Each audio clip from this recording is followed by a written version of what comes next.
Perusahaan asal Amerika Serikat di China semakin khawatir bahwa ketegangan perdagangan antara dua ekonomi terbesar di dunia ini akan berlarut-larut selama bertahun-tahun. Hal ini terungkap dalam sebuah survei yang juga menunjukkan bahwa hampir sepertiga perusahaan asal AS mengatakan, kemampuan untuk mempertahankan jumlah staf mereka telah terpengaruh oleh kondisi tersebut. Menurut survei sentimen bisnis tahunan yang dilakukan oleh Kamar Dagang Amerika di Shanghai dan konsultan PwC China, setengah dari perusahaan mengatakan bahwa mereka yakin hubungan yang memburuk akan bertahan setidaknya 3 tahun. Jumlah ini naik tajam dari 30% responden pada survei yang digelar pada tahun 2019 lalu. Dari jumlah tersebut, 27% diantaranya mengatakan yakin ketegangan akan berlangsung tanpa batas. Ketegangan AS China adalah perhatian utama bagi komunitas bisnis Amerika di sini, kata Kerr Gibbs, Presiden Kamar Dagang Amerika, dalam rilis laporan tersebut. Ketegangan AS China yang sudah tinggi setelah perang dagang di tahun lalu semakin meningkat tahun ini karena wabah corona.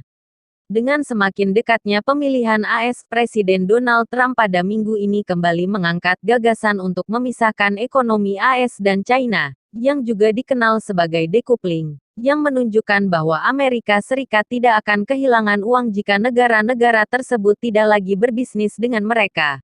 Menggarisbawahi kekhawatiran tentang ketegangan bilateral serta ketidakpastian ekonomi yang disebabkan oleh pandemi virus corona, hanya 29% perusahaan yang berencana meningkatkan investasi mereka di China tahun ini, turun dari 47% pada 2019. Dan 32% responden mengatakan bahwa mereka yakin memburuknya hubungan memengaruhi kemampuan mereka untuk mempertahankan staf lokal dan ekspatriat. Ini tentang daya tarik merek AS mengingat atmosfer ketegangan ini, ucap Mark Gilbride, pemimpin konsultan manajemen untuk PwC China. Perselisihan antara Amerika Serikat, AS, dan China mengguncang pemerintahan di seluruh dunia. Perselisihan itu mendorong pejabat Jerman memperingatkan akan adanya Perang Dingin 2.0, dan Presiden Kenya menyerukan persatuan dunia di tengah pandemi virus corona. Perang dagang antara dua perekonomian terbesar selama 2 tahun terakhir telah menenggelamkan perekonomian dunia dalam ketidakpastian. Ketegangan AS dan China semakin diperparah oleh isu Hong Kong, Muslim Uighur, tuduhan spionase, dan Laut China Selatan. Pemerintah-pemerintah negara lain yang terjebak di antara dua kekuatan terbesar di dunia itu mencoba membela kepentingan mereka masing-masing. Pemerintah negara-negara lain berlayar di antara dua karang. Respons Jerman. Kanselir Jerman Angela Merkel ingin menjaga kerjasama dalam isu pemanasan global dan perdagangan dengan China. Tapi ia mengatakan undang-undang keamanan yang Beijing berlakukan di Hong Kong sebagai isu yang sulit. Pada Senin, 27/7, kemarin, Merkel mengatakan potensi gangguan dari undang-undang keamanan Hong Kong bukan alasan untuk berhenti berbicara dengan Beijing.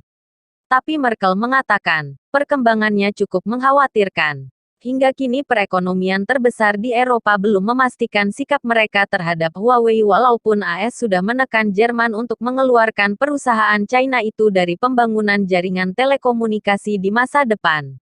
China adalah mitra penting kami tapi juga kompetitor, kata Menteri Luar Negeri Jerman Heiko Maas usai menggelar telekonferensi dengan Menteri Luar Negeri China Wang Yi. Dalam wawancaranya dengan jaringan surat kabar Redaktionsnetzwerk Deutschland, Koordinator Kerjasama Transatlantik Pemerintah Jerman, Peter Beyer mengungkapkan kekhawatirannya mengenai perselisihan antara AS dan China. Ia mengkritik kedua belah pihak. Kami sedang di awal Perang Dingin 2.0.